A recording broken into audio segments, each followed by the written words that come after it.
Aloha kako. Mahalo nui everybody for coming out tonight on this Friday evening. Mahalo for joining us in this gathering of education. So what we're trying to do, it's a real quick story about what we're doing here. This is part of a series that I'm trying to put together called Hawaiʻi Aloha. So everybody's kind of familiar with that mele and that feeling that comes out that you feel when you sing that song. Yeah, Hawaiʻi Aloha, and kind of that gathering and everybody, and we're all one, we're all together. And then aloha for our ʻāina. And so in these days, and for our whole life, we've been providing misinformation, sometimes not given information at all. And so what we're trying to do is just create a venue, because obviously there's the interest. There's the interest, everybody's here, just to create a venue for us to come together and educate ourselves. And however we choose to use that education or think about the education is up to every single one of us. Everybody has our own right to our own decisions, but at the very least, put this out there. Yeah. So again, mahalo everybody for coming. Just a few things before we get started. In the back there's some water and some juice, some poke, and some kulolo, so please help your guys selves before it goes. On the other table, we have a sign-in sheet. If you guys can please sign in, and that's just your name and email, just so that I can, like I said, this is part of a series, so we'll have more things coming up this year and hopefully next year as well. So that way I can kind of keep in touch with you guys and send you guys information so that you guys are aware of what's going on, because I don't run any kind of fancy advertisements. It's Facebook and word of mouth, and that's it. So if you guys can put your emails down there. There's some books you guys can take a look at, and these red ribbons. And we'll get into these red ribbons, if not in the presentation, at the end, after the question and stuff like that. I'll make a little announcement. But there's some letters over there. There's some books, so go ahead and take a look at it. There is a bag of red ribbons too. So if you're not sure what it is, then hang around, and then we'll get to that eventually. But without further ado, tonight we have Dr. Keanu Sai here with us. So we're very fortunate, mahalo nui, for making the time to come out and join us. And he's going to present information to us. Basically on the legal and political history of Hawaii and its current standing today, and how the past 120 years or so, what happened and how that affects us and what we're doing today. And so, again, Dr. Keanu Sai, mahalo nui.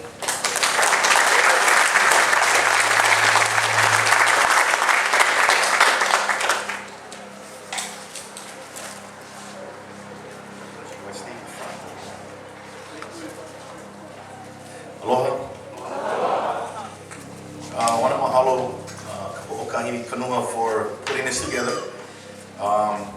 Actually asked them, hey, so who's behind all of this? Setting it up? Oh, me? Really? Anybody else? No, just me and people I work with and friends. I was like, hey, right on. Yeah. And also he was able to make it where I can fly out. I flew out here, got here about 4:30. I'll be flying out back home tomorrow because I gotta go tailgate UH football tomorrow morning. I got season tickets. Come on, you guys gotta win. My son also plays on the team too, so I gotta show up. So I said, okay, I'm here tonight, but I gotta get back. I guess what I'm gonna be doing is I'm gonna share with you a part of history that you folks probably know, okay? Because I'm noticing that this information is really taking hold in the community, yeah? But it's information that we teach at the university, okay? We teach it. So I'm not here presenting it from a sovereignty perspective. I'm not here presenting it from a cultural perspective. I'm here presenting it as a political scientist. So my PhD is in political science. I specialize in international relations and public law. So my focus is in the law area. I got a few law journal articles out. My dissertation, I have a textbook that is now being used in the college and high school levels. So this, I believe in education. Education is crucial, okay? Because people need to make decisions, and if you're going to make a decision, make sure it's an informed decision, okay? Not doing it because somebody said to do it, okay? The one thing that I believe in is family, yeah? Take care of your family, okay? Take care of yourself, and then everything will follow from there, okay? Now, what I'm going to present to you is Hawaii's history. Hawaii's history as a country. Move this way so you folks can see. Okay, so the country, it's called the Hawaiian Kingdom. Okay, not some sovereignty group calling themselves the Hawaiian Kingdom. The Hawaiian Kingdom as a country. So give it some better context. My great-grandfather, William Kuakini Samerson from Napo'opo'o, was born in 1880. That's my tutu's dad. He was born in a country called the Hawaiian Kingdom. Okay, that's the kingdom I'm talking about. Okay, the country. Okay. The problem is, I didn't know anything about that country. I didn't know anything about the Hawaiian Kingdom when I grew up. Okay, but there's a reason, and I'm going to get into that. I'm going to provide some answers to these kind of questions. But when you talk about my great-grandfather, that's only 2 generations back. You know, I went to Kamehameha. I didn't learn anything about the Hawaiian Kingdom, other than we have to be civilized, yeah? Or that the missionaries came. Everything was focused on missionaries, how powerful they were, and how we didn't understand the Western concepts and blah, blah, blah, blah, blah. Yeah? I found out later that was all wrong. All wrong. In fact, one of my students sat in one of my classes, and he had his focused a lot on Hawaiian studies. Yeah? And he took my class. It was a graduate level course. And he was making it as if the haole and the missionary controlled the Hawaiian Kingdom. You know, because that's what you hear. Yeah? They took away the land. They forced Kamehameha III to make up mahele. They created a constitutional system, blah, blah, blah, blah, blah. So then I said, so you actually believe that the missionary and the haole control the Hawaiian Kingdom, which is America? I said, yeah, America controlled the kingdom. Then if they controlled it, why did they have to overthrow it? You don't overthrow something that you're in control of. Now granted, after the overthrow, absolutely, control came. But not before, and that got him to look into the issue of land titles. And he came out in his master's thesis on the mahele. And it was a completely different version than current understanding. And he relied on original source information, yeah, both Hawaiian and English. Okay? And his master's thesis was voted the best master's thesis in the Pacific Rim. Yeah? Graduate. And now he is getting his PhD in geography. And I'm sitting on his doctoral committee along with other professors. Okay? So at the university, we're still going through that paradigm shift. You know, enough blame. Explain. Don't blame. Explain. You can't explain? Don't blame. Go learn. Yeah? So there's a olelo no'eau that I use a lot, and it refers to the kahui vai, the water gourd. Yeah, it's a proverb. So the water gourd represents the person, and water in the gourd represents knowledge. And the gourd with a little bit of water makes the most noise when you shake it. You guys got that one? So when you hear a lot of swishing, it's called, brother, get more water. Go fill the gourd. Yeah? But there's a reason why we didn't know. So it's okay to swish. Yeah? But it's not okay to continue to swish when you can fill the gourd. Yeah? So I don't want people to move from ignorance to arrogance. I want people to move from ignorance to enlightenment. Yeah? Now you know.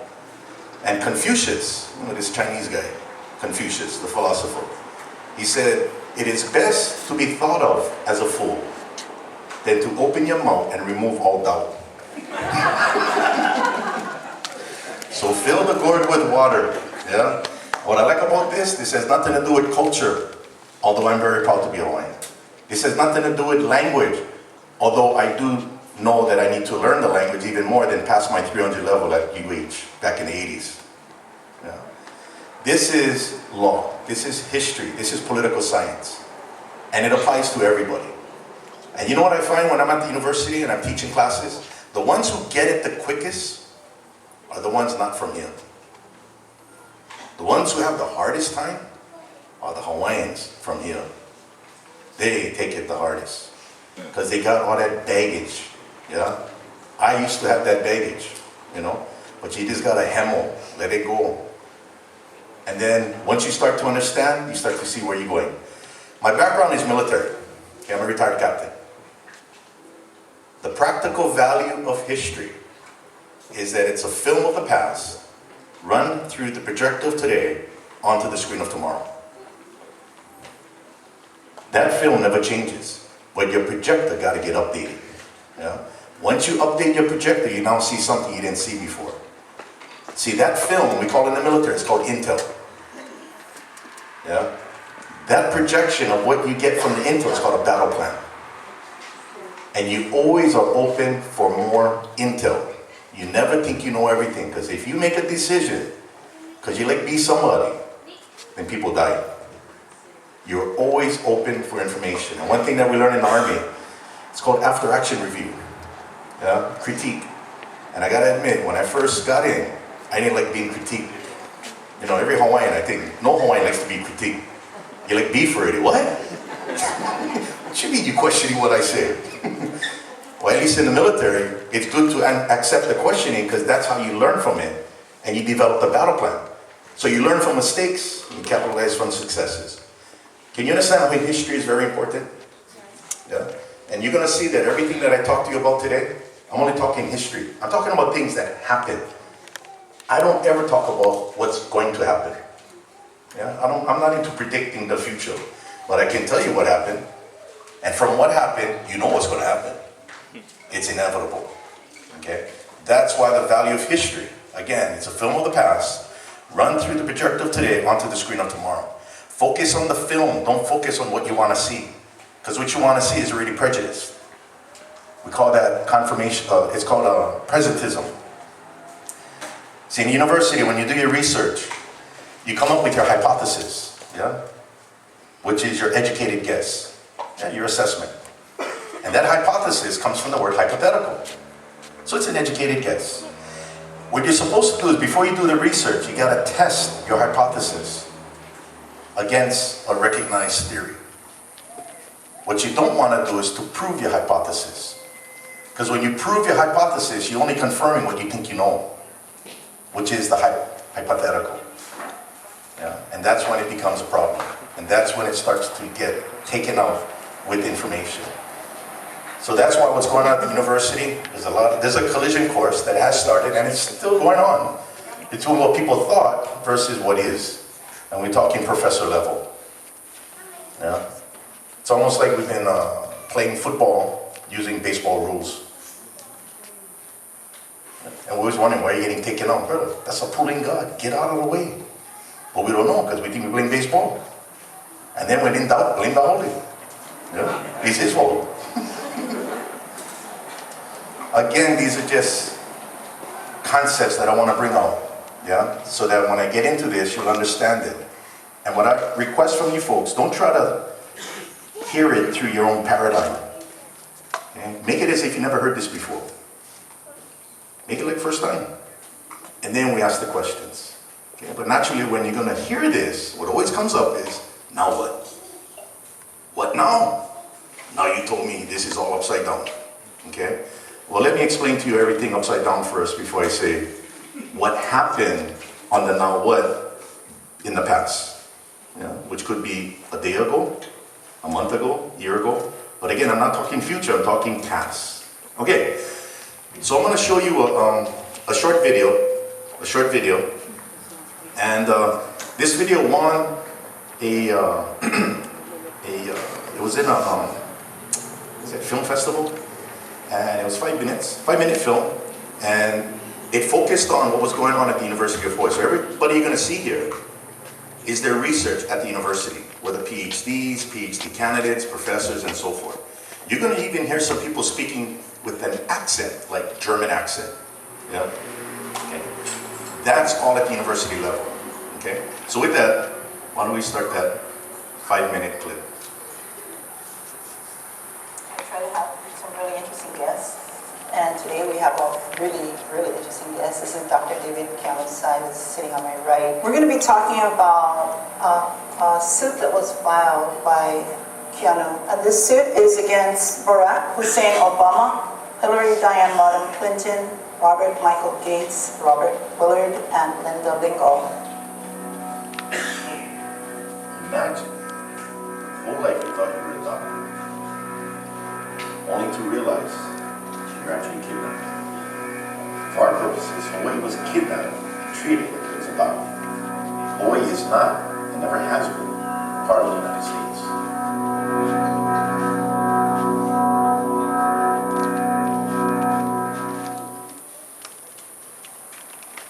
Well, Keanu Sai is at the cutting edge of research concerning the national question. I'm not looking at Hawaii's history through the ethnic lens. I'm not looking at Hawaii's history through the cultural lens. I'm looking at Hawaii's history as a political scientist. His scholarship, I think, is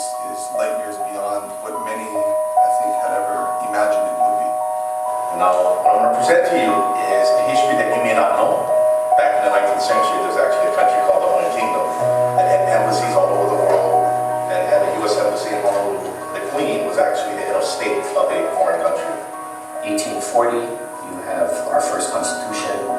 A Supreme Court, a Parliament, a Bill of Rights. The President has afforded full recognition on the part of the United States of the independence of Hawaiian government. Basically, that's the first instance anywhere of a non-Western political entity to become recognized as a state. And now we get to the most critical time in the history of Hawaii, namely January of 1893. In January 1893, a small group of insurgents conspired with the U.S. minister and U.S. naval forces to illegally overthrow the government of the Hawaiian Kingdom. Standing in Honolulu near Liliʻulani Palace, they read this proclamation claiming to be a new government with the guns behind them. American Ambassador Stevens recognized them as being the government, which of course was completely ridiculous because of how can you recognize a group of 30 people who hang out in front of the government building and say they're the government, but he did because that was the whole deal, that was the whole conspiracy to do, right? Liliʻulani, she knew the rules, she knew the game, she knew international law. Now the Queen, she knew Grover Cleveland personally, so he appointed the former chairman of the House Committee on Foreign Affairs, James Blunt. James Blunt is a fact finder and investigator. He comes to Hawaii, does his report, sends it back. And it becomes crystal clear who is right and who is wrong. An executive agreement takes place between Liliʻulani and President Grover Cleveland, which settles the dispute. What you have here are two binding agreements, which according to U.S. federal law is the supreme law of the land, and according to international law are binding treaties. So Willis goes to Dole and says the president wants you to step down and put the Queen back on the throne, and Dole refuses. It became very, very obvious to everybody in America that the Hawaiian nationalists did not want this annexation at all. They can't get their two-thirds majority. So, two attempts at a treaty, 1893, 1898, both attempts fail. The Spanish-American War breaks out in Cuba, which has nothing to do with Hawaii, and now we have to annex Hawaii as a war measure. August 12, 1898, the start of the American occupation of the Hawaiian Islands. I mean, Hawaii could no more become a part of the United States through congressional act back in 1898 till today. Then the United States Congress can pass a law saying Iraq is a part of the United States now. These historical events have profound ramifications on today's present condition in Hawaii. I thought we were part of the United States. I served in the military. I was fine with it.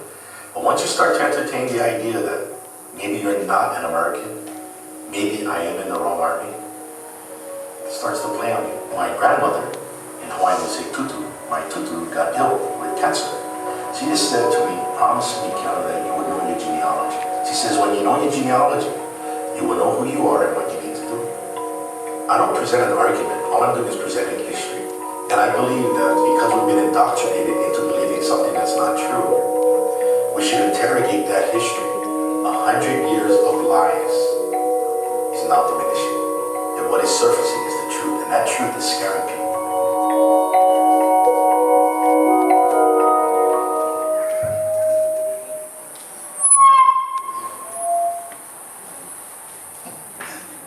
Okay. Not bad, that film. Kind of puts it all together. So I asked my friend who made it, I say, can I borrow that? Because it kind of puts a lot of what I would do in a PowerPoint in 5 minutes, you know. So I just wanted to pretty much show you that everybody that you saw there. So is it in front or right here? Okay. See, I'm not an entertainer. I admit that. My Auntie Marlene, sorry, she's the entertainer. They tell me, hey, Keanu, you inside? What do you play? CDs. I gave up singing at Commitment in 1982. That was my last song contest. So, what you basically have is, for Hawaii, the only way Hawaii was supposedly acquired by the United States was that they passed a law. Yeah? They passed a law called a joint resolution. A joint resolution is a congressional law. And a congressional law is limited to U.S. territory. But they disguised it as if it was a treaty. So what happened in 1893? Yeah, let's give some context here. What you have here is sovereignty. Sovereignty is supreme authority over your territory. That's the definition of sovereignty. Okay? And that sovereignty over Hawaiian territory was recognized as being independent of other sovereignties over other territories like France, United States, Great Britain. And in 1843, November 28, Hawaii was recognized as an independent and sovereign state at the Court of London in Great Britain. Okay, that's a historical fact. I didn't know that, but that is a historical fact. And that day, November 28th, okay, is a national holiday in the Hawaiian Kingdom. That's called Independence Day. Okay, so November 28th is coming up. Did you know Thanksgiving is not a Hawaiian holiday? Thanksgiving is an American holiday because we didn't have pilgrims here. We didn't have Plymouth Rock. That's an American holiday. Okay, so I would urge you, stop celebrating Thanksgiving. Celebrate Independence Day, November 28th, but you can still put your turkey in the imu. Okay.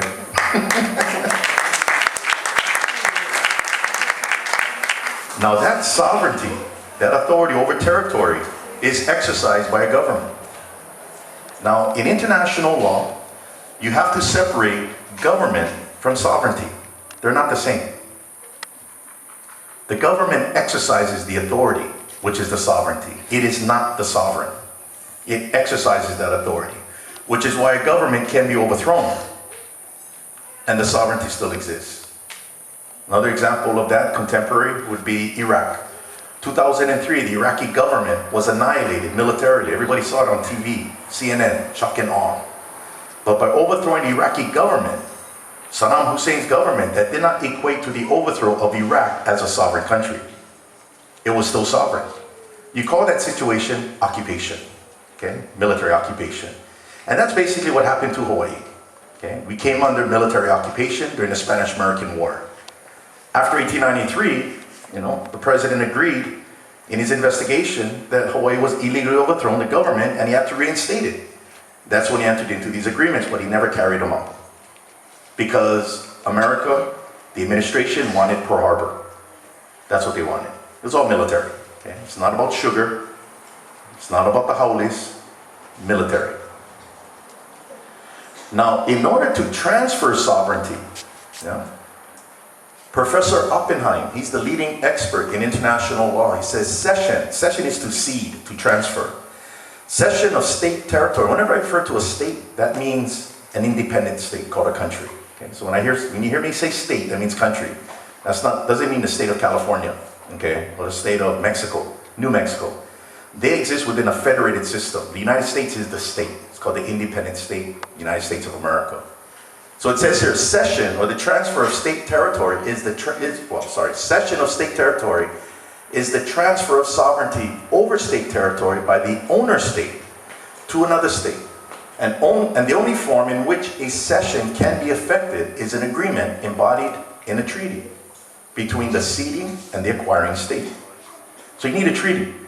But you had two attempts in the kingdom era of a treaty, 1893, 1897. Both attempts failed. So what America did? Pass a law during the Spanish-American War. We got you. But they're going to disguise it as if it was a treaty. Okay?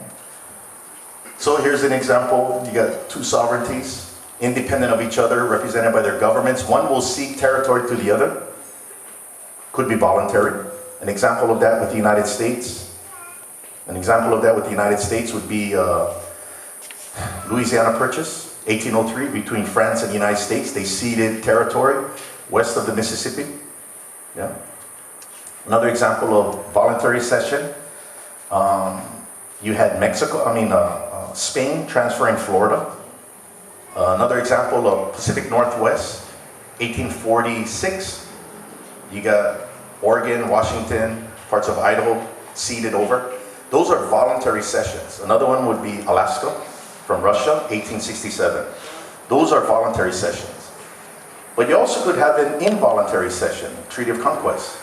And that would include 1848, Treaty of Guadalupe Hidalgo, which ended the Mexican-American War. And that's when all lands north of the Rio Grande that belonged to Mexico now became a part of the United States.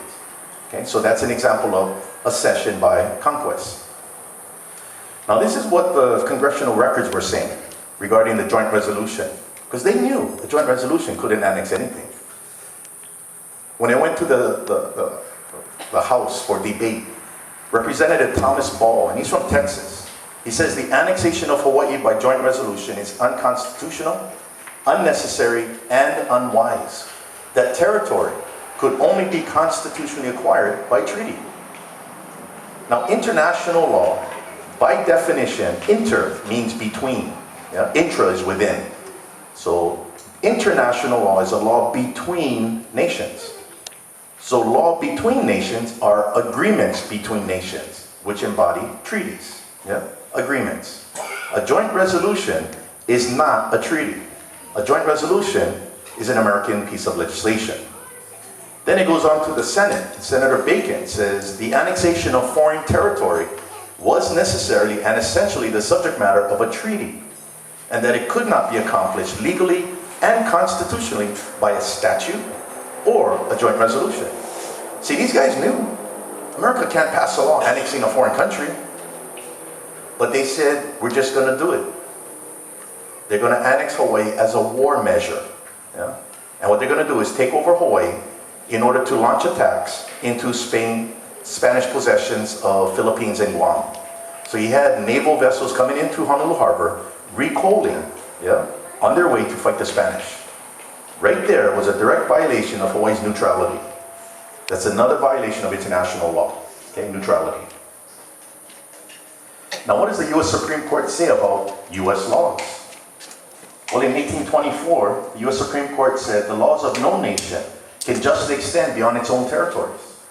They can have no force to control the sovereignty of any other nation.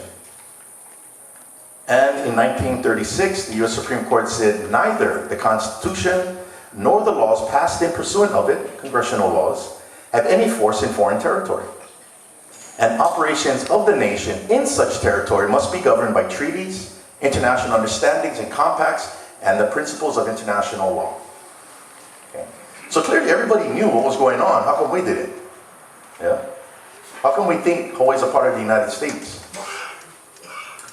Well, in order to secure Hawaii as a military outpost, they passed a law, and President McKinley signed it July 7, 1898, and this is the first U.S. military base in Hawaii, Camp McKinley, August 1898, that's Kapiolani Park. Now imagine all the Hawaiian subjects watching military coming in. This is a different game now.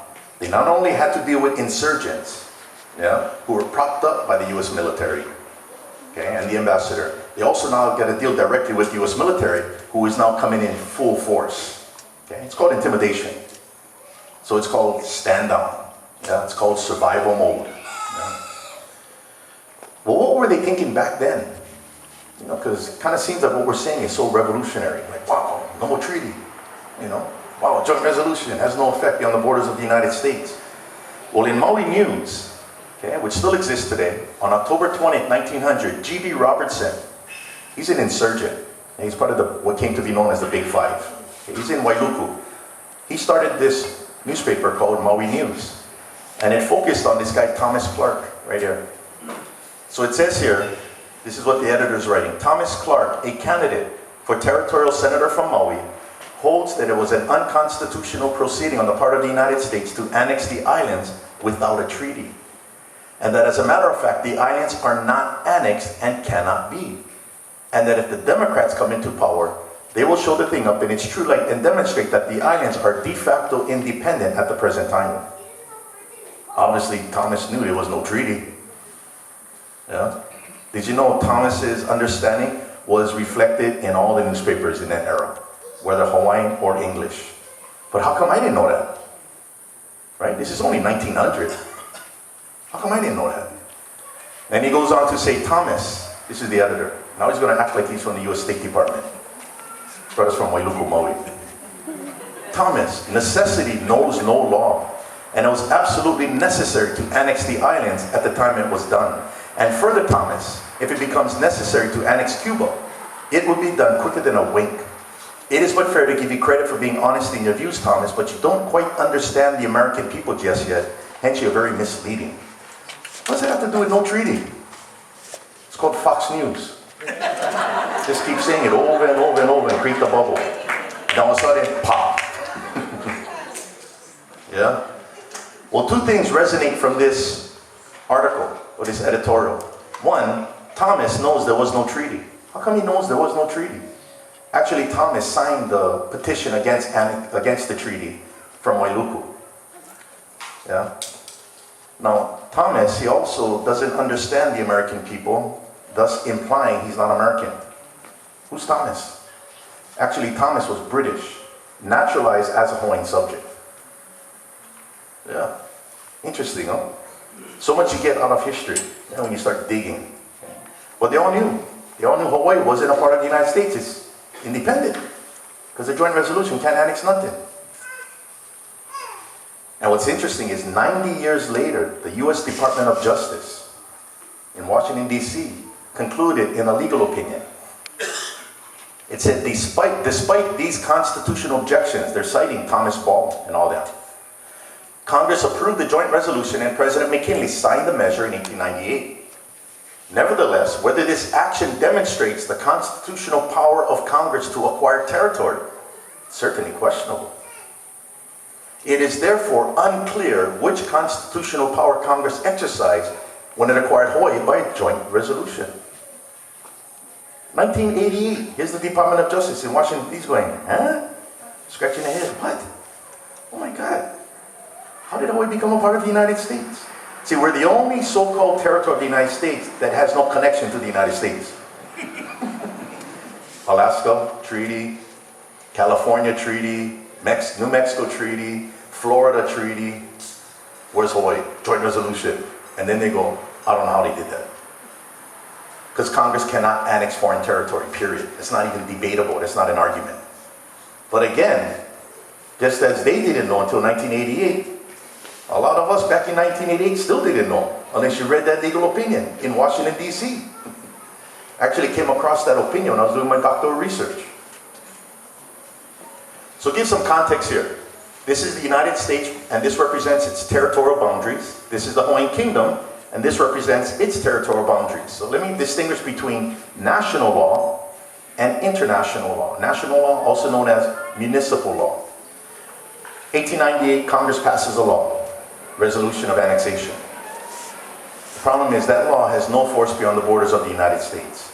2 years later, Organic Act, they create a government for the territory of Hawaii.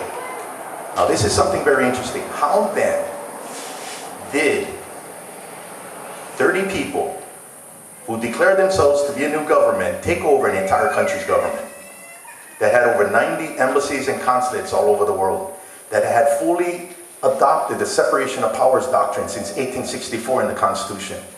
How did they do that? 30 people. See, if we didn't understand how they did it, that's what leads to the urban legends. Ooh, the Haole controlled everything. Yeah? The missionaries controlled everything. No. It was really simple how they did it. Queen Liliʻulani and her cabinet, they're the chief executive. All they did was remove them, replace them with people calling themselves the Committee of Safety, and with the U.S. Marines backing them, force everybody to sign oaths of allegiance. People in the judicial branch, executive branch, detectives, police officers, judges, clerks, everybody sign oaths of allegiance. And if you don't sign an oath of allegiance, you lose your job. Yeah? Or threaten physical force. And then they took over the entire country's government with the U.S. military backing. Then when the U.S. military left, on April 1st, 1893, these insurgents needed to fill the vacuum. So they hired mercenaries coming in from San Francisco. If you look at all the old pictures, you got mercenaries here. It wasn't nice living in the Kingdom era. And then they called themselves the Provisional Government, made up of a small group, only at the top, with military backing. Then in 1894, they changed the name to the Republic. What you basically have is, the car, called the government, was carjacked. And all they changed was the driver. Everybody else they kept. And they painted the car another color. But that's our car. That's the government. So what I want to do is I want to play for you a particular song that some of you may not know the meaning to, but this one has the translations. And this speaks to certain people in government in 1893 in February, 1 month after the overthrow, refused to take the oath of allegiance. And these government employees were part of the Royal Hawaiian Band. Yeah? The Royal Hawaiian Band.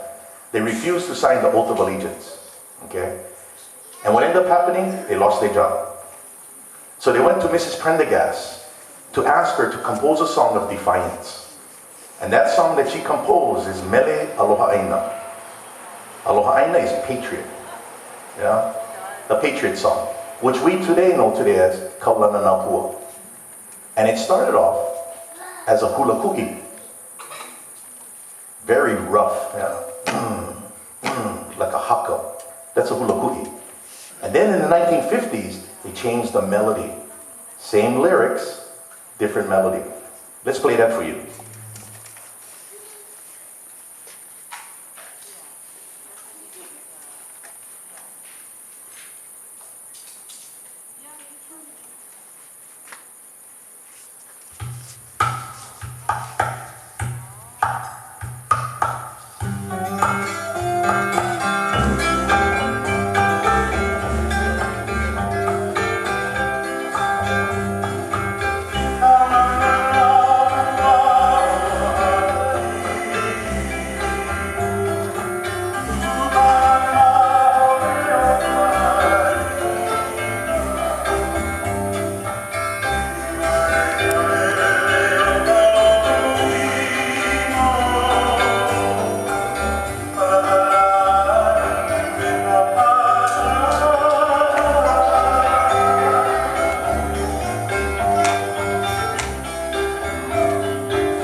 lot of people don't know the translation.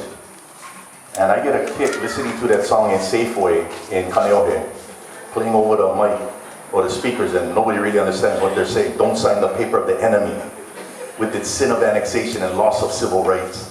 It's like, wow. But what's important though is, look how long that song has lasted. The lyrics were the same, but the melody changed. And the melody changed to continue the singing. It was disguised as if it was a hula song. Yeah? So pretty heavy. You know, this is one aspect of Hawaii's history that we didn't know. We didn't know. So they created the Territorial Act, Congress, and all they did was change the head, and adding insult to injury, Sanford Dole, the lead insurgent from the Republic, the traitor, he now becomes governor of the Territory of Hawaii. This began the legacy of what came to be known as the Big Five. Okay? And it wasn't good to live in Hawaii at that time, because the Big Five was directly connected to the military. And you folks may have heard of the Massey case. Yeah? All those things. I remember my grandmother, my tutu, actually my nana on my dad's side, when everything was hitting the fan with me, which you're going to see, you know, because I tend to create trouble. I don't know why. I just say the emperor has no clothes on. Why everybody get pissed off? See, everybody thought I was crazy back then. Now they said, well, according to Dr. Sai, the emperor has no clothes on. I still say the same thing. Now, she told me something when everything was hitting the fan with me. She says, you know, Keanu, you know what your problem is? I said, no, what's my problem? She goes, you know too much. She said, when I grew up, the least you know, the better you off. That was the window into that time, the Massey era. My nana was born in 1915. That was that time. But I told my nana, don't worry, I can handle. I'm a retired captain, I know I can handle pressure. Yeah? I don't walk into fights I don't lose. I walk into fights I don't win. Yeah? And then sometimes it's best to lay low, you know. And she goes, just be careful. I said, yeah. Well, everything hit the fan and we're going to see some of that. And then you had the Statehood Act of 1959. So the United States Congress changed the name from the territory to now a state. But it's still a U.S. law. And then the Apology Resolution, 1993, they apologized. And you know the Apology Resolution? I gotta say it was deliberately worded to reinforce the confusion. Because they use such words as Native Hawaiians, as if only natives were affected. The country was multi-ethnic. Yeah? You could be Hawaiian and be Chinese. Because Hawaiian is a nationality, short for Hawaiian subject, like British is a nationality, short for British subject. But you can be black, Japanese, Chinese, and still be British. Same thing in Hawaii. You know, that's how it was. Now, they also use the word in there, inherent sovereignty, self-determination. All of those terms apply to you're not sovereign yet. And you're similar to Native Americans who are fighting for their rights, which ultimately led to the Akaka Bill. Yeah? And all of that is all wrong. It's all wrong. A lot of sovereignty groups was hanging their hats on all that stuff. That only reinforces the problem. Yeah? But bottom line is, the annexation, the Apology Resolution is a joint resolution, no different than the annexation resolution, which is limited to U.S. territory. Still doesn't apply here. Yeah? So the Apology Law has nothing to do with Hawaii. The Statehood Act has nothing to do with Hawaii, because what you need is a treaty. So what we have in the Hawaiian Kingdom, these are Hawaiian laws. Okay? The Civil Code, the Criminal Code, and the Compound Laws. These are the laws that regulated and constrained Queen Liliʻulani in her administration of government. She was not some absolute monarch. And did you know in the Hawaiian Constitution, since 1852, it specifically says, no one shall sit upon a throne who has been convicted of an infamous crime, insane, or an idiot. I'm not even making that up. That's straight from the Constitution. And before a person can be a successor, they have to be confirmed by the nobles. Yeah? So Kameme III nominated his adopted son, Alexander Lihulio, as his successor. The nobles had to confirm, and what the nobles would determine in order to confirm is whether or not he's an idiot, he's insane, or was he convicted of an infamous crime. And if he was, any of the three or a combination, they don't confirm. So that shows that Queen Liliʻulani, who was nominated and confirmed, met that threshold. And she was very akamai. Very akamai. I am glad a woman was in charge in 1893. Yeah, because if it was a guy, hey, take on the Marines. You know, like play tantaran, you know, local guys. Come on, man, play tantaran. You guys know where tantaran came from, right? Tantaran is not Filipino. It's not Dinandawan. Dinaguan. Yeah. Tantaran comes from the old Superman movies. Tantaran. So when locals say no play tantaran, no play Superman. Liliʻulani was a superwoman, but she never played tantaran. She knew how the game was played because she had experience in running government. She served as a regent when her brother was traveling around the world to ensure Hawaii's recognition. She was running government. Very, very akamai. Good people surrounding her. After 1887, the bayonet, problems. So when she assumed office in 1891, she walked into a hornet's nest. That's what she did. Yeah. But I have a lot of respect for Queen Liliʻulani. Unbelievable. Unbelievable. So, American laws do not apply in Hawaiian territory, and Hawaiian laws do not apply in American territory because it's separated by international law. Now, it's very important to know that's why Hawaii was recognized as an independent state, because if Hawaii wasn't recognized as an independent state, then these laws can apply to this territory, which is what the apology law implies. So, what you need here is a bridge. A bridge is called a treaty. For all these laws to be here, there's no bridge, except for the executive agreements that settled the overthrow and obligated the United States to reinstate that government. And you see that all in the newspapers. But a lot of us don't know what's in the newspapers because it's in Hawaiian. But it's also in English newspapers too. Did you know it's even in the Japanese newspapers, the Portuguese newspapers? It was all part of the kingdom. And it wasn't like a bunch of natives in the Kona. So it was multi-ethnic. So what we have here, states. States are countries. And under international law, states have equal rights, okay, and are co-equal members. So although Hawaii was small, it was equal to the United States.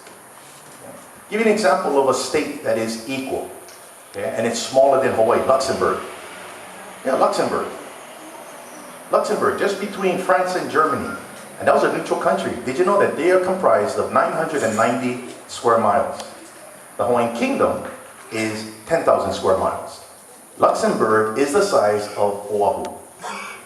Liechtenstein, another independent state, is the size of Molokai.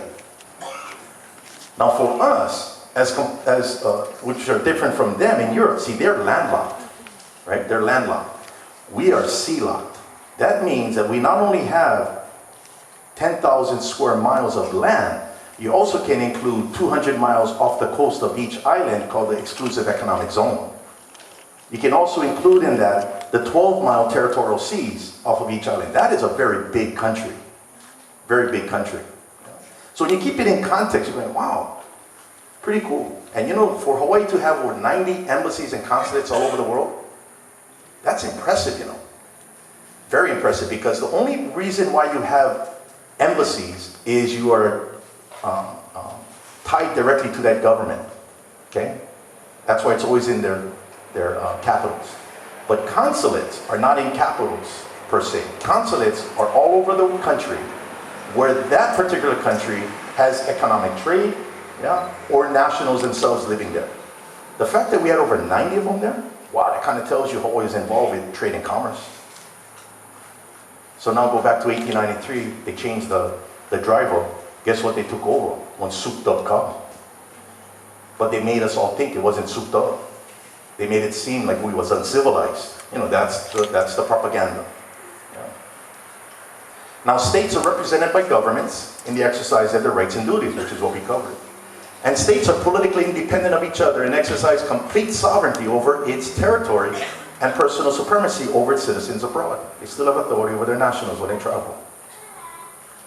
Now, according to Professor Crawford, leading expert in state sovereignty, there is a strong presumption that the state continues to exist with its rights and obligations despite revolutionary changes in government or despite a period of which there is no or no effective government.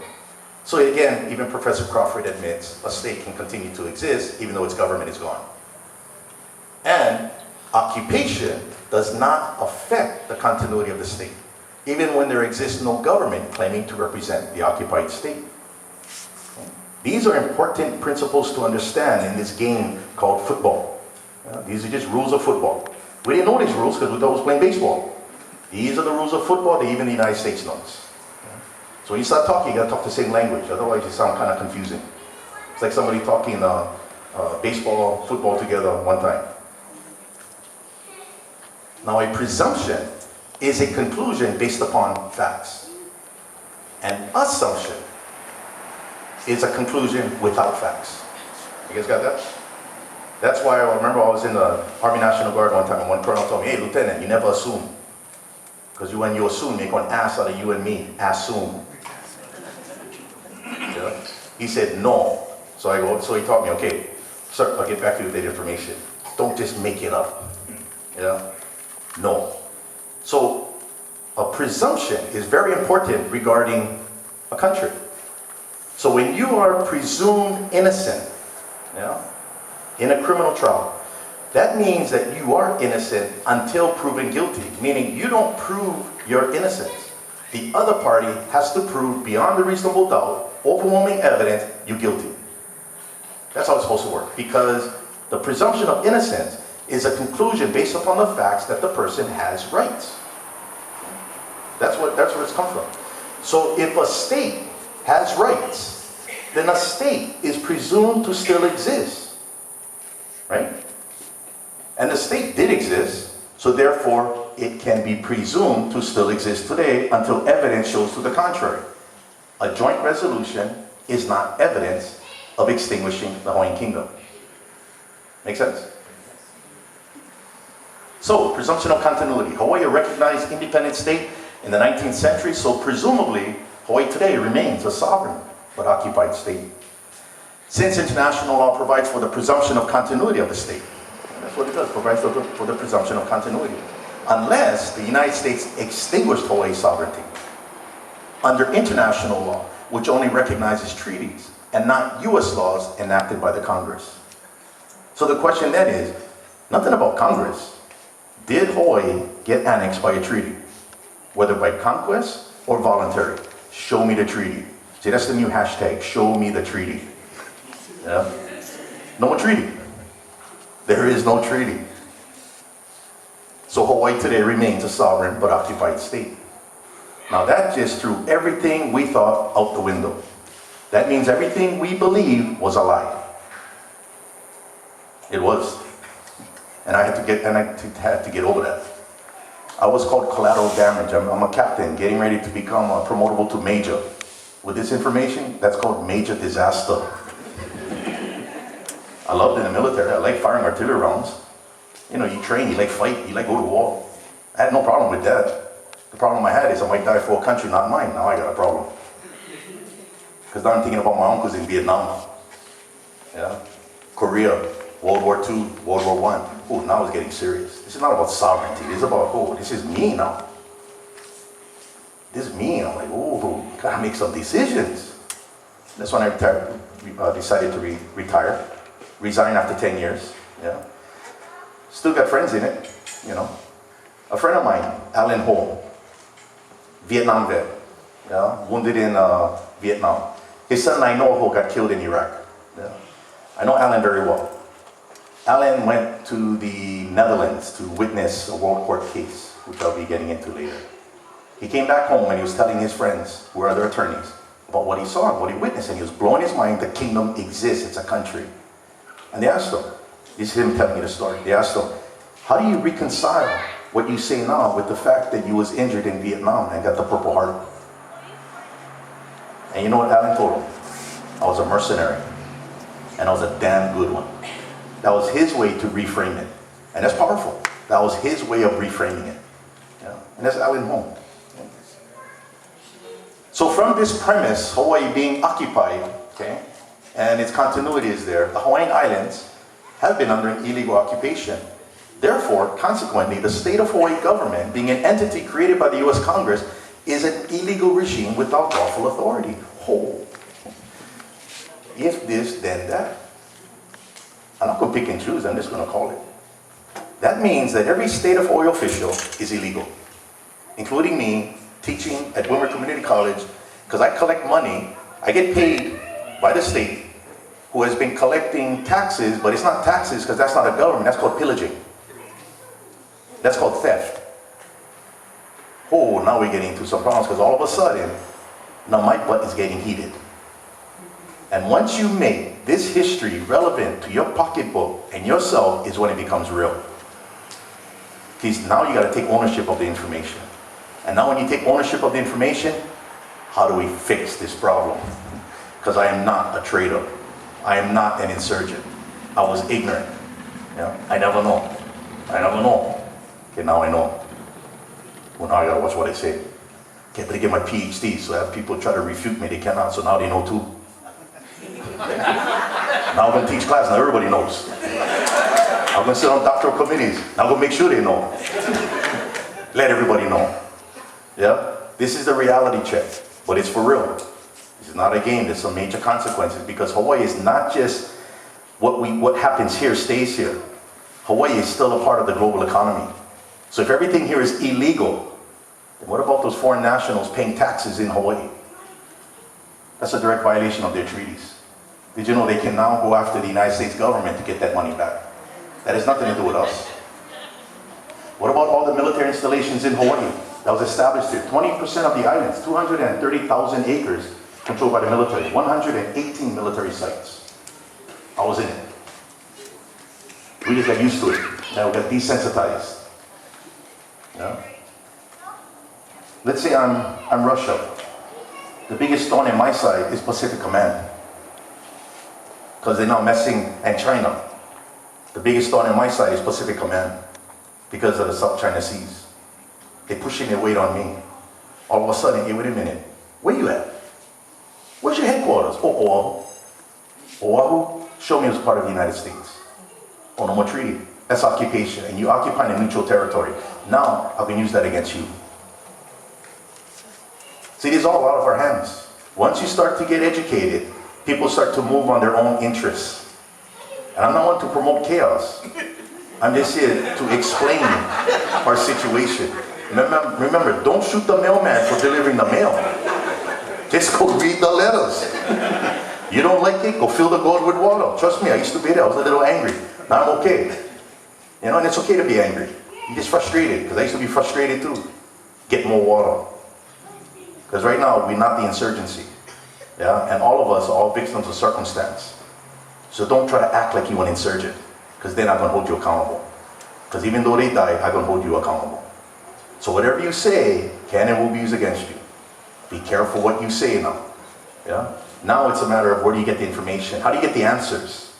That's why it was important for me to get my degree. It was important for me to get it in political science, a PhD, so I'm not pushing Hawaiian. This is law. This is history. I don't care if you're from Mars, same history, when you come here. So the laws that apply during Hawaii's occupation include international laws of occupation, international humanitarian law, and Hawaiian Kingdom law, not United States law. They don't apply here. The Hawaiian Kingdom's existence as an independent state, that's the presumption. That's not the argument. So I'm not arguing with you the kingdom exists. It exists. You show me it doesn't. Yeah. So all I'm here is telling you this is a remote control. This is what it looks like. I'm sorry you think it's a hat. No, it's not a hat. It's a remote control. But can I borrow that? I got to do a presentation. Okay, you can put it back on your head, but it's not a hat. Take my class. I'm going to teach you it's a remote control, and you're going to see how you can use it. Yeah? How you can benefit from it. And that's how you play this. This is called ho'oponopono. How you reframe things. So when Alan Ho said, I was a mercenary, and I'm a damn good one, that was his way of reframing that experience he had in Vietnam. That way he's not angry. That was his way of reframing it. That's him. That was all him. And that's heavy. That's something we got to think about, because all of us have to figure out how to reframe it. Yeah? I tell my wife I'm never wrong. You know, I'm never wrong. You know, you guys know that, right? I'm never wrong. I'm never wrong. I'm just temporarily off track. So nobody's wrong. You're just temporarily off track. Get back on track. How you get back on track? Information. Yeah. So I'm not into judging people. Yeah. The burden of proof to provide the argument and evidence under international law that the Hawaiian Kingdom no longer exists as a state is with the United States, not with any of you, not with me. International law is between countries, not between individuals. So it's the United States that has a responsibility to show that Hawaii was part of the United States.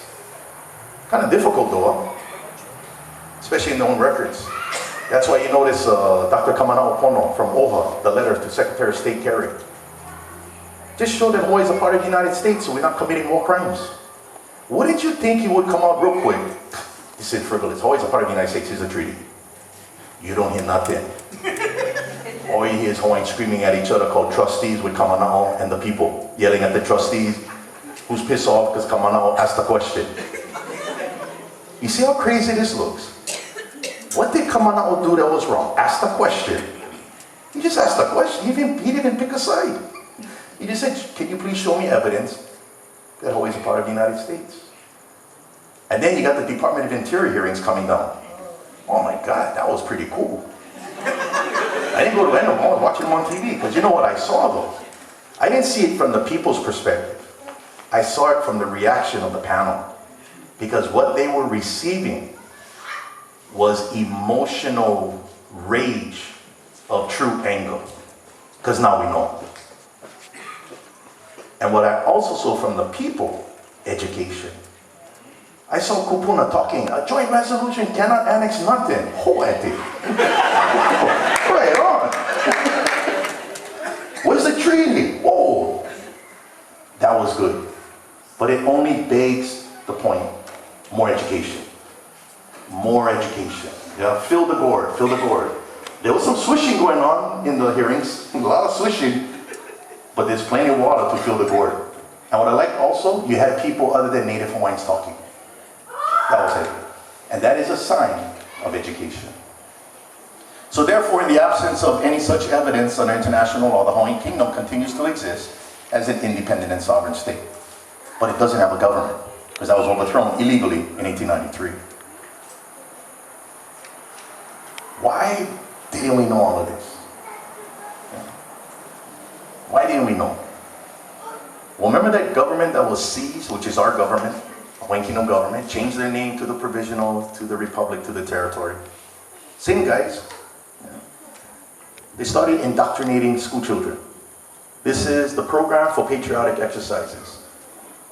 Territorial of Hawaii, adopted by the Department of Public Instruction in 1906. And the theme of the program was to indoctrinate the children of Hawaii, not just the natives, everybody. And they converted all the schools, now these are all public schools now from the kingdom. They converted the schools into English immersion schools. Interesting when you hear that, English immersion. You can speak English, and if you don't speak English, you get hit. That's why kūpuna talk about stories, getting punished for speaking Hawaiian.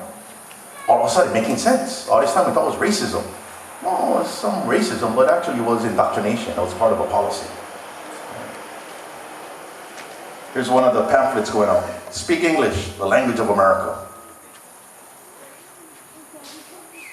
Now what's interesting is, 1 year later, in 1907, there was Harper's Weekly magazine from New York sent a reporter to Hawaii to do a story on this. And they visited Kanaʻiolowalu Public School, Ka'ahumanu Public School, and Honolulu High School, before the name was changed in 1911 to McKinley High School. Okay. So they visited Kanaʻiolowalu Public School, where 614 school children, at the order of the principal, started marching in unison. 1st grade to 8th grade. And the reporter is saying, what's amazing is they look like it's military formation. This is 1st grade to 8th grade. We can't even get guys in basic training marching good. And they're 18 years old. These are young kids marching. Yeah? And then lining up in front of the American flag. And at the order, they salute. And they salute like this. Kind of eerie, look like kind of high Hitler. That's the picture. 1907. Under here it says, they yell in unison, we give our heads and our hearts to God and our country. One country, one language, one flag. This scene shows a salute to the American flag, which flies in the grounds of the Kanaʻiolowalu Public School, which has many Japanese. They're scared of the Japanese because that was a rising power, especially after the Russo-Japanese War of 1904. The drill is constantly held as a means of inculcating patriotism in the hearts of the children. That's my tutu's generation. Inculcate. You know what the word inculcate means? That means indoctrinate through repetition. That's inculcate. That's brainwashing. That's pretty heavy. I saw that and I'm like, oh, we fight against countries that do that. And here this thing happening in Hawaii. And we didn't even know. So by the time it gets to my dad's generation, it's already institutionalized. There is nothing about Hawaii's history. Everything is red, white, and blue. Star Spangled Banner. I pledge allegiance to the flag, to the United States of America, for which it stands, blah, blah, blah, blah, blah. That's all we knew. By the time it got to me, it was beyond institutionalization. It was just a reality. That's why after Kamehameha, I went to a military college, New Mexico Military Institute, get my commission as a second lieutenant. I like play army like my uncles. And then the rude awakening. Huh? The Matrix. Yeah? Keanu Reeves, the Matrix. Just took the red pill. You know, it's funny, Jimmy Kimmel, 2 nights ago, had Keanu Reeves on because he has a new movie coming out. See, Keanu's my cousin. So we're both named after my grandfather. My grandfather's name is Henry Keanu Reeves. That's my mom's side. Okay. So we're the same age, 50 years old. So we used to play together when we was young. About 10 years old, 9 or 10 years old. He used to come visit with Auntie Momi, him and his sister. And my tutu would hook us up because we both Keanu. Yeah. So Jimmy Kimmel asked the question. Okay, I'd ask this question. Have you ever met another Keanu? He goes, yeah, my cousin. And I'm watching the TV, I'm like, hey.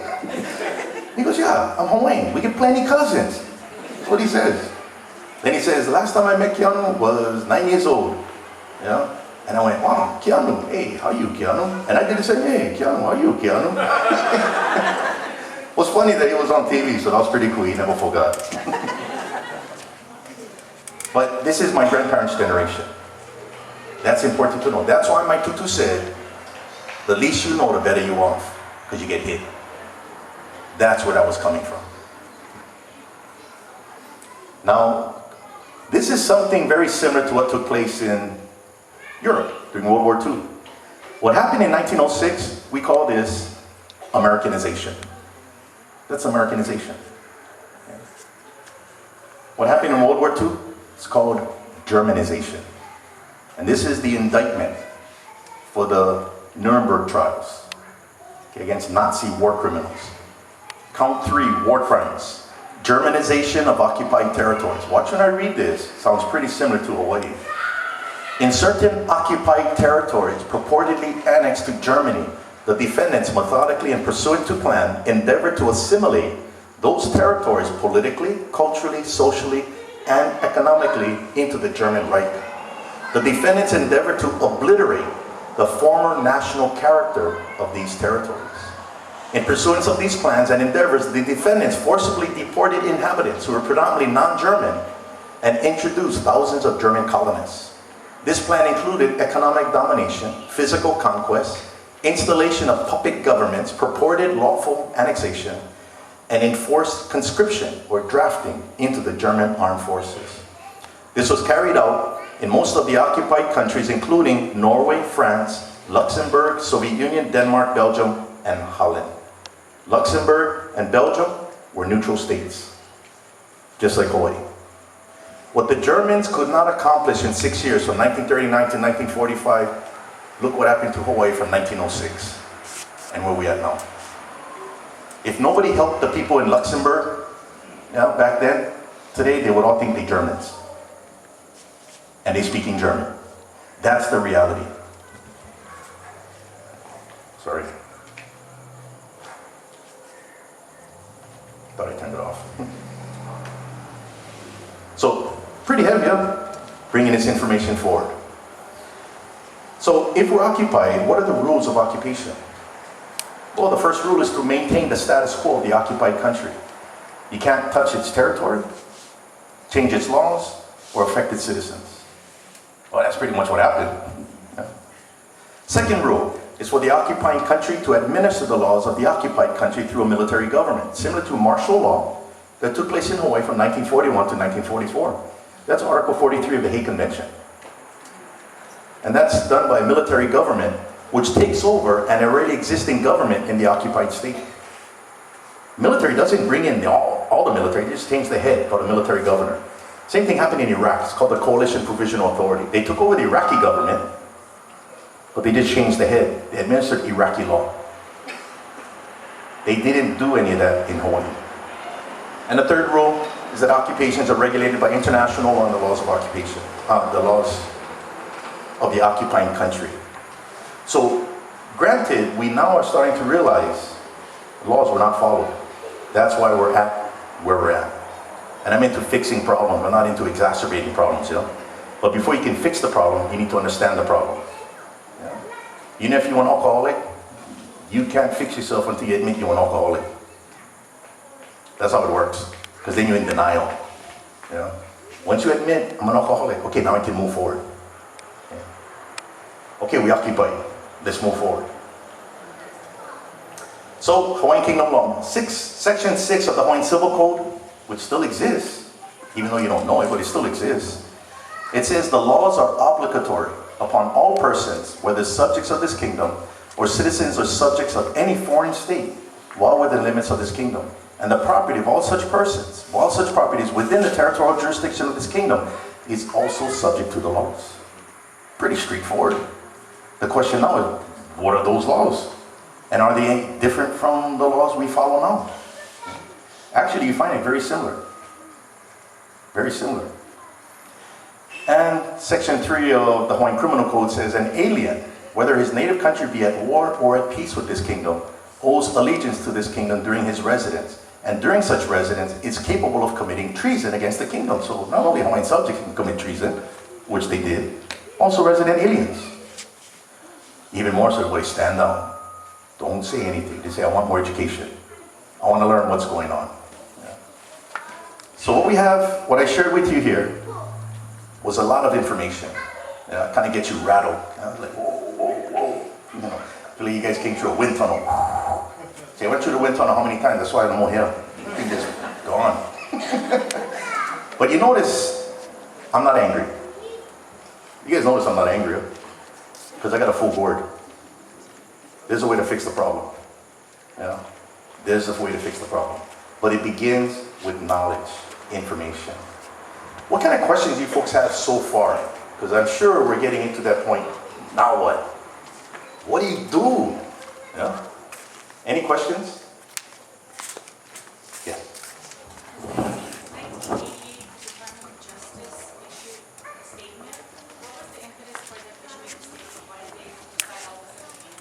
Good question. So the question, if you didn't hear, was in 1988 when the Department of Justice came up with that legal opinion. What prompted them to come up with that legal opinion and saying, we don't know how Hawaii was annexed by a joint resolution? They actually stumbled over it.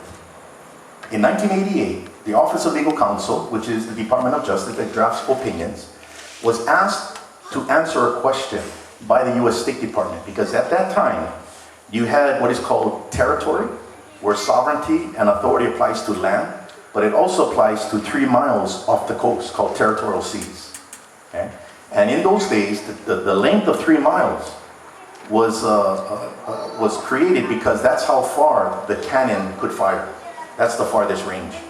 So if you are a pirate and you're trying to flee, or you're a criminal, you're trying to flee the jurisdiction, if that cannon fire cannot hit you, you're beyond the 3 mile limit, you're in international waters. In 1988, the United Nations decided to extend it an additional 9 miles to 12 miles. See, because today you got Tomahawk missiles. They go a lot further than the 3 mile range. So they set up 12 miles.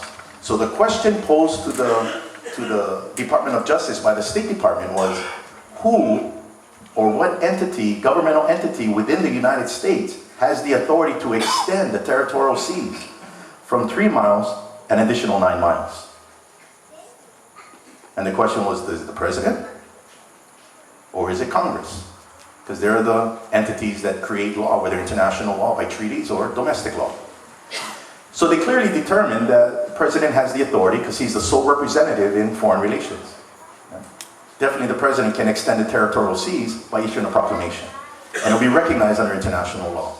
But then they went into Congress. And let's see if there's any example of Congress exercising authority beyond the territorial seas. And that's when they stumbled over Hawaii. And that's why they said it is therefore unclear which constitutional power Congress exercised when it acquired Hawaii by joint resolution. Therefore, we cannot use this as a precedent. So it wasn't focused on Hawaii. It just, oh my God, that happened in 1898. Okay, now you know what I think is really interesting? That was 1988. 5 years later, apology law. It's called damage control. Let everybody get focused over here and stop looking over there. I think that's why the State Department can't answer the question. Nor can Professor Chang, his letter to the Attorney General, Department of Justice. They can't answer because they know what the answer is. There's no treaty. So everybody is just kind of in limbo. But remember, the presumption of continuity is the country as its sovereignty does not stay in abeyance. It's not in suspense until people figure it out. The sovereignty is either in Hawaii or it's in the United States, period. That's all. It has nothing to do with any of us. And if there's no evidence that the United States got that sovereignty, then that sovereignty is still in Hawaii. That's called occupation. And then from there, you move forward. Make sense? Any other questions? Yes. I'd like to know if it's possible to obtain a passport from the Sovereign Kingdom of Hawaii. Nope.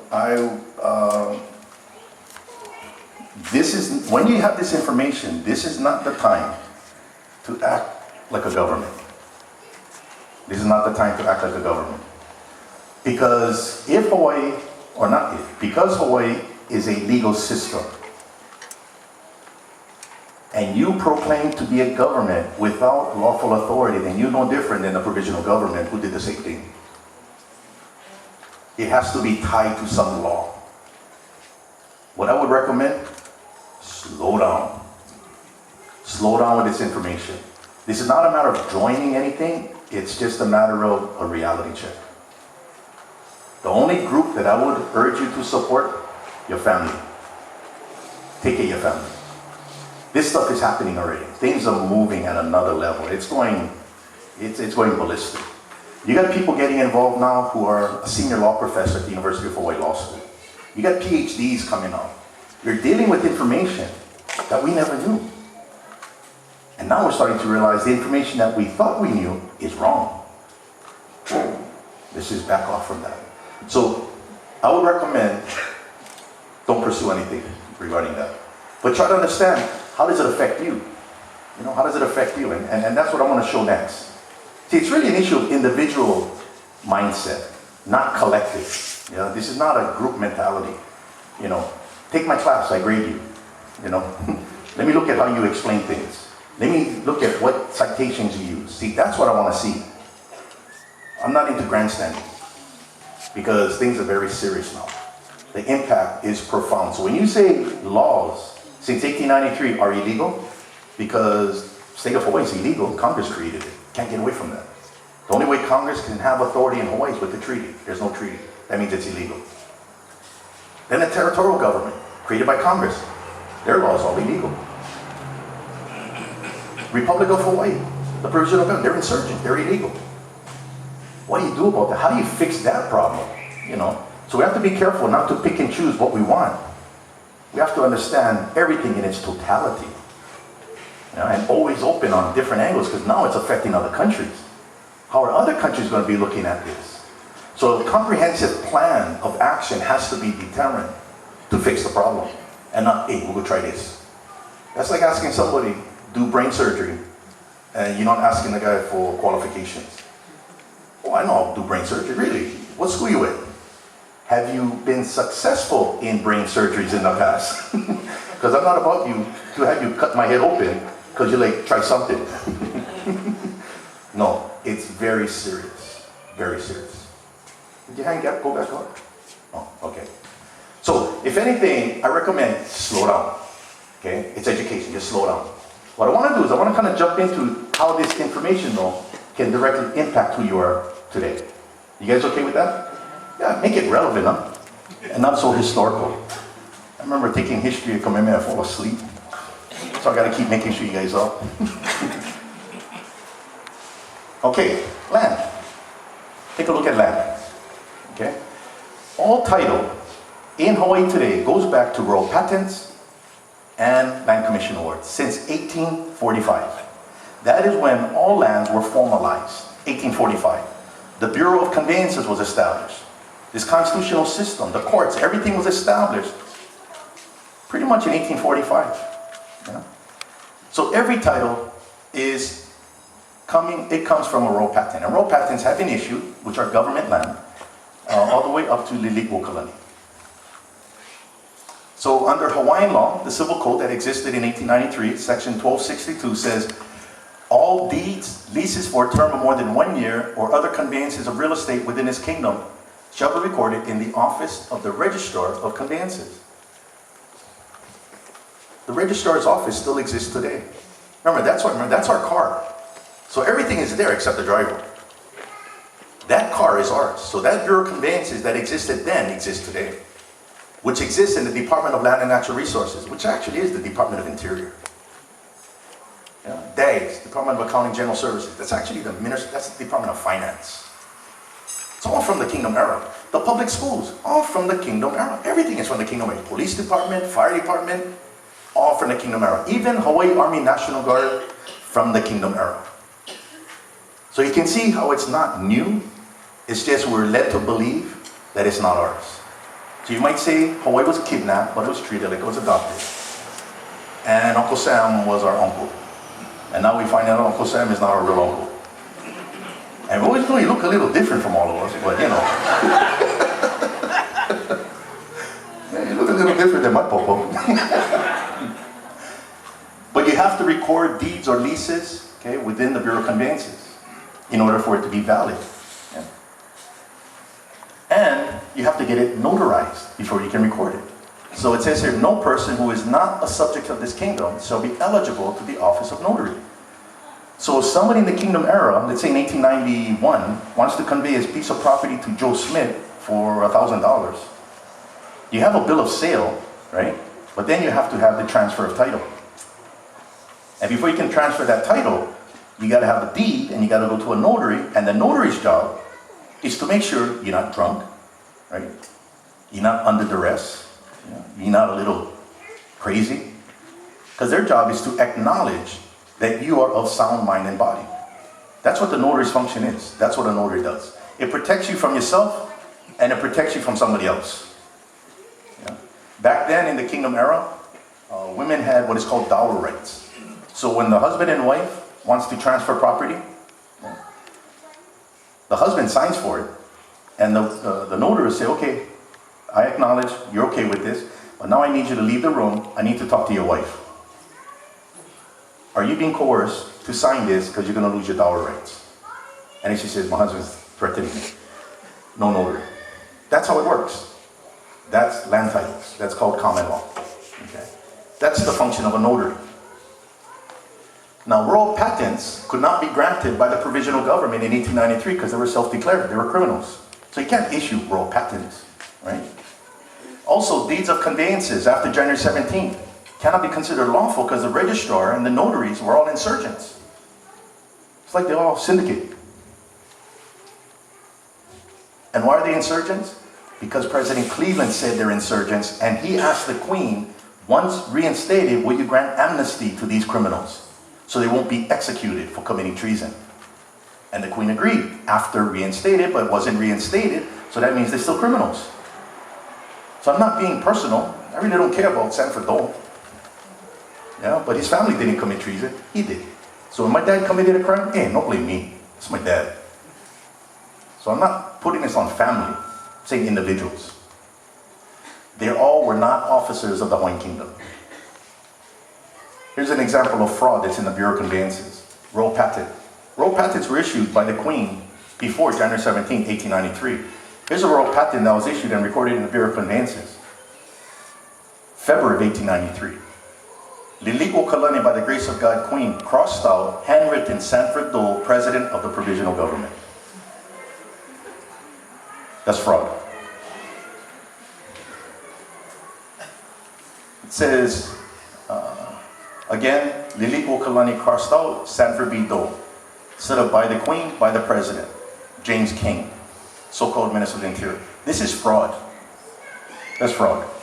Now, if I'm a title abstractor from America, working for title guarantee, and I'm doing a title search, whoa, who's that?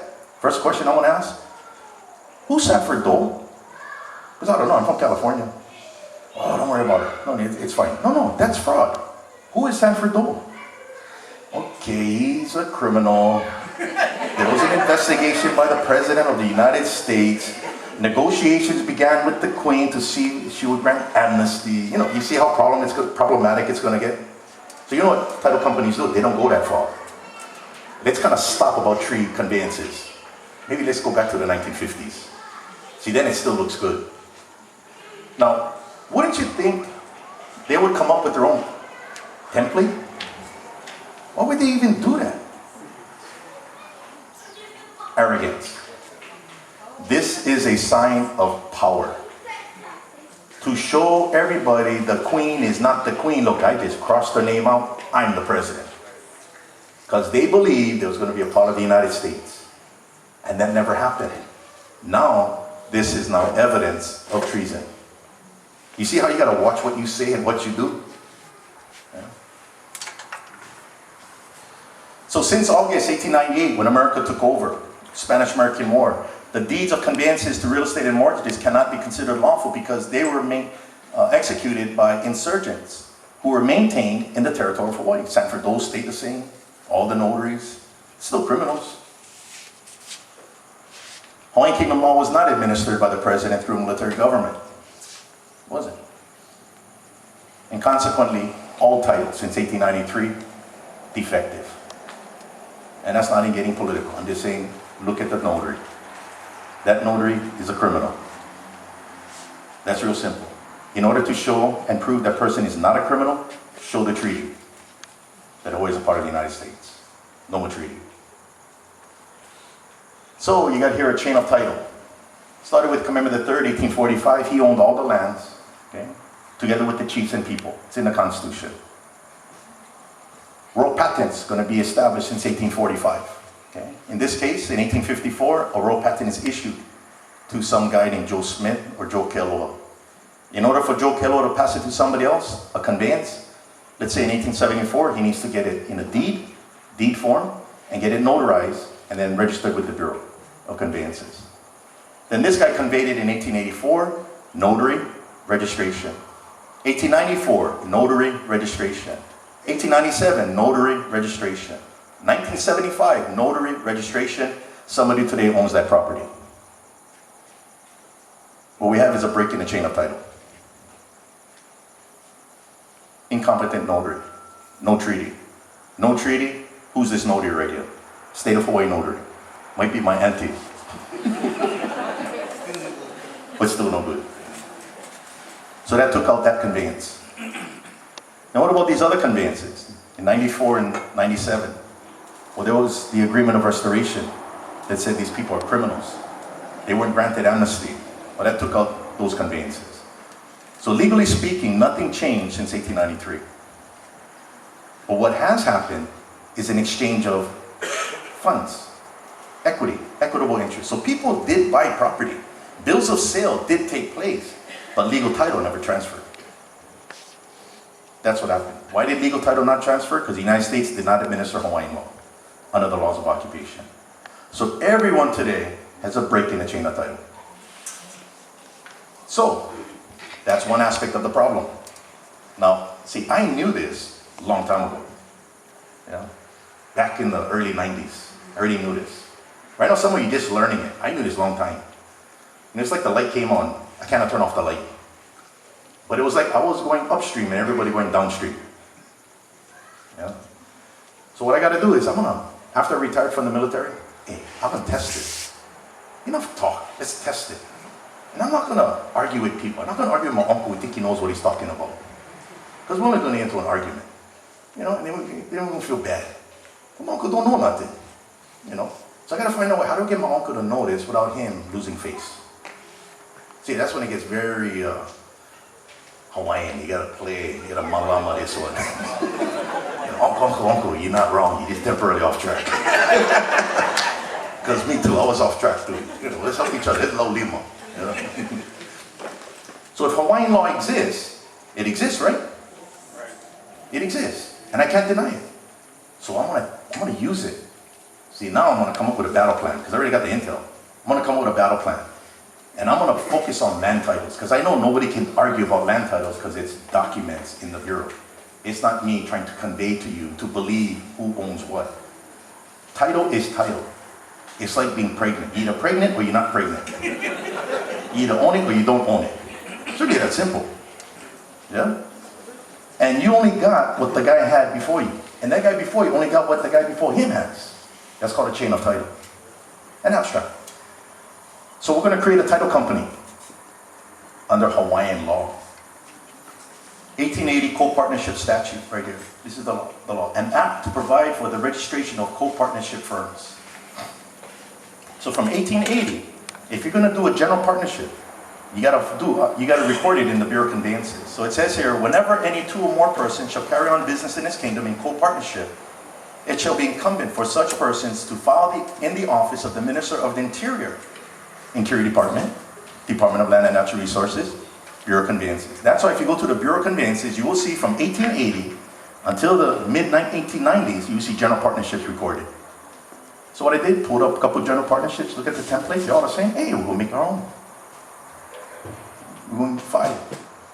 So we created, December 10th, 1995, Perfect Title Company. Not perfect title, because nobody got perfect title. This is called perfect title. In order for you to perfect your title, you gotta know you know more title.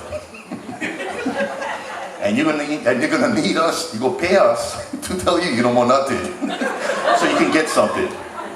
So we're gonna come out and do title reports for $1,500, $1,500. That goes all the way back to 1845.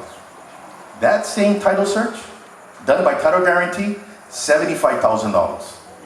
$1,500.